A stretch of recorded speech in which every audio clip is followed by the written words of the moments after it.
In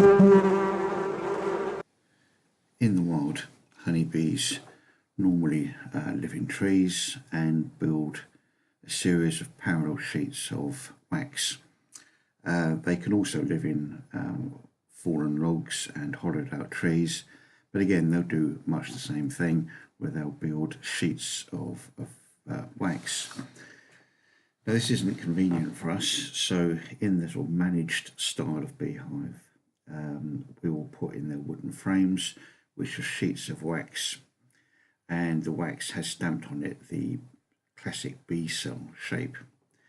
Now this isn't particularly helpful for the bees, because the drone bees, or the male bees, the cells in which they develop are bigger, as they are bigger than the worker bees, which gives the honeybees a bit of a problem in that they don't have the space to build this type of cell. And if you put in a frame with, say, only half the wax that you'd normally put in it, the gap at the bottom will almost certainly be filled up with drone brood. Now, the natural beehives try to mimic what happens naturally, and so rather than having enclosed wooden frames, the Warre Hive and the top bar hive just have a simple series of bars that go across the top of the boxes, and the bees will hopefully build their sheets of comb from these bars, and that way they can build the comb as they want it. The trouble with that is that they can sometimes make very irregular shapes of comb, which can be less than helpful sometimes. So in the Warre Hive and the top bar hive, you try to encourage them to build the same sort of straight parallel sheets as they would do in the wild, and there are various ways this can be done. It's quite common for people to cut a groove down the middle of the top bar and then put something in that groove just to encourage them to build comb in a straight line. That can be a variety of different things. Some people use lolly sticks. What I do is to use a little square of beeswax.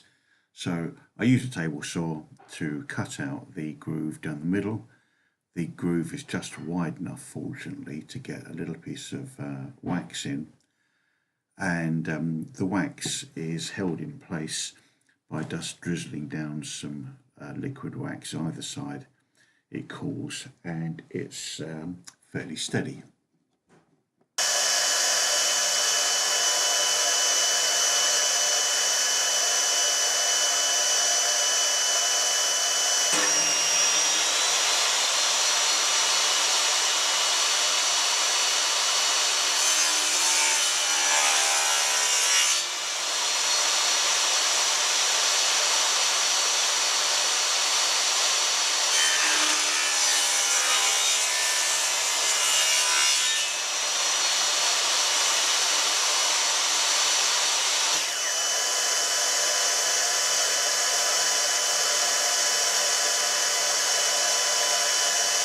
These are the top bars which will go on top of the brood box, and it's got the groove cut in it.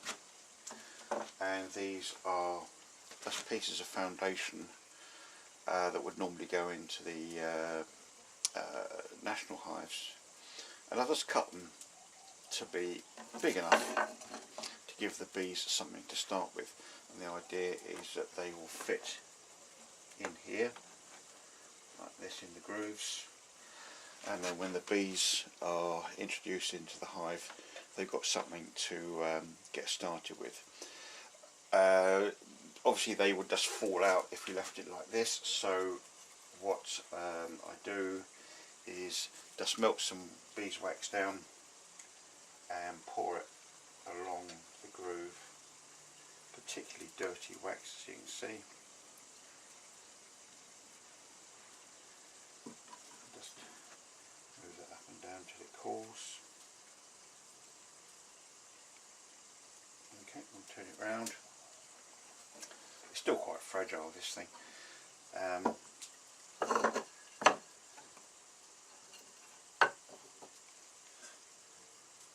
some more wax down this side.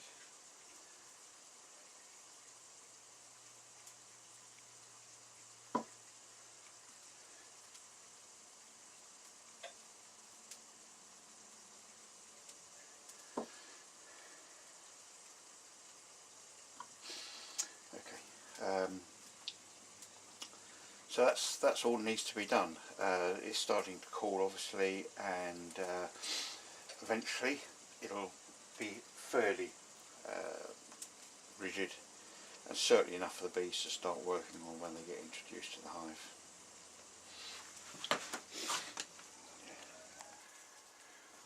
Another thing we can do to help the bees and the queen out is to put some foundation, drawn foundation, into the hive. The bees that are going to go into the Warre Hive will be coming from a swarm, which means they will be hungry. They won't have any food stores other than the amounts they've got in their honey stomach, and they have no sort of infrastructure to work on, in that they haven't got any comb ready, which means they've got nowhere to store the honey that they're making, and equally the queen's got nowhere to lay her eggs. So to help them along a little bit, what I've done is I've taken the comb out of a super, and I'm going to cut it in half. It's very crumbly, so hopefully it will stay in one piece. Okay. There's a bit of a seam across the top here, so what I want to do is to just put that seam into here. Oh, it's very gentle, very fragile, and wax it in place. So let's see how this goes. Wax is there. Just want to try and get that into the groove.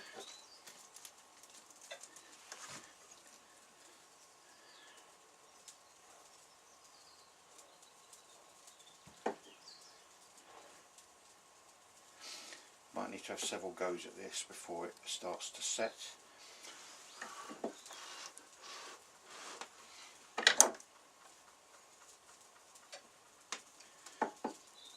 There's wax going everywhere, but that doesn't matter too much. So let's see if I can just turn it round and do the other side.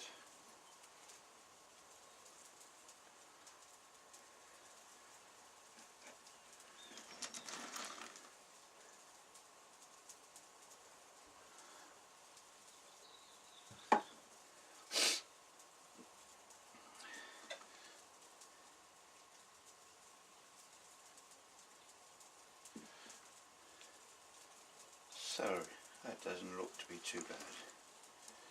So I just need to wait for that to cool. Hopefully that will hold the foundation in place. I might go over it again just to put some more in to try and secure it, but then we can put that into the hive and that will give Queenie something to work on. What I'm going to do, I've got two supers here. This is the other one. Slightly skanky, but it's okay, it's reasonably clean. So I'll be making up 4 frames like this, and they will all go into the bottom of the 3 boxes, which is where the bees are going to be put initially. This will just give the queen and the bees something to work on, and then gradually in time they will draw out the other foundation sheets that we already had a look at. Other issue around the frames is the spacing between them. Warre would have been aware of the idea of what's called the bee space, which is the gap the bees naturally have between their sheets of comb, so they can work back to back. It's 3/8 of an inch. So Warre's frames in his plans were that distance apart. The only thing about them was that Warre just rested them there. They weren't attached in any way, So they could get moved and knocked around as and when the boxes get moved. So what people have done is a variety of things. Sometimes people have used what are called castellations, which is what the national type hives use, which are usually just metal bars where you can rest the frames in. And also you could use spacers, which are things which you attach to the bars, which give you that natural distance. Now, because Warre's hive isn't exactly in sync with everything else, it's a bit difficult to do. So I'm going to do it slightly differently. And what I'm going to do is to cut little notches in either end of the frame, and then knock nails into the rebate that these notches will fit onto, and hopefully the frames will be movable, but they won't just slide out of place when they're moved around.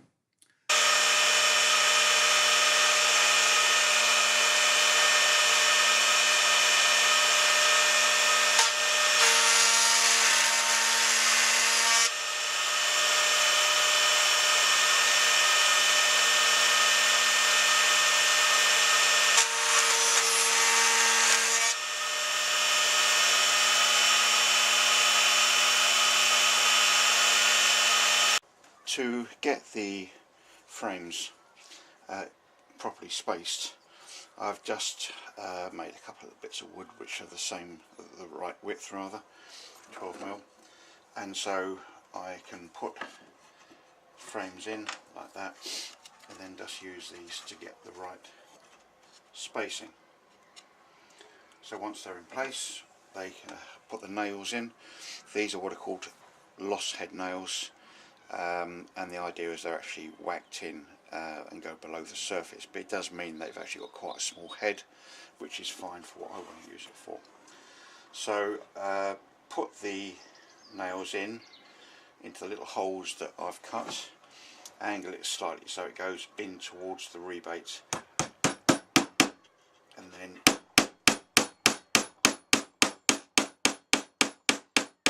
tap it down so it's below the surface. Turn the thing round. Do the same thing the other side. Okay.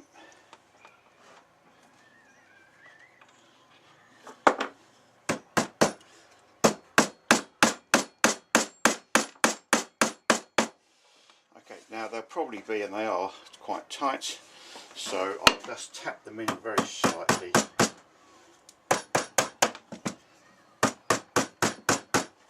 make them a bit easier to get to and out, and that's fine. So they're steady, and we've got the space. So then all I need to do is use the spacer, put the next bar up against it, and then just work all the way across the brew box until they've all been done. So these are the bars that have all been done now, and obviously put in the box. The outside frames, what I've done is I've actually cut them to this sort of shape. In the wild, bees will build that sort of curved shape of comb. It's called a concatenation shape apparently, and so that, if you like, is sort of what they'll finish up doing. And the inside ones here have got the little bits of drawn out comb for the queen to start on, and I've put, I think it's 3 in here, and the rest of them are the shaped bits of wax like that. So that's it. Frames been done.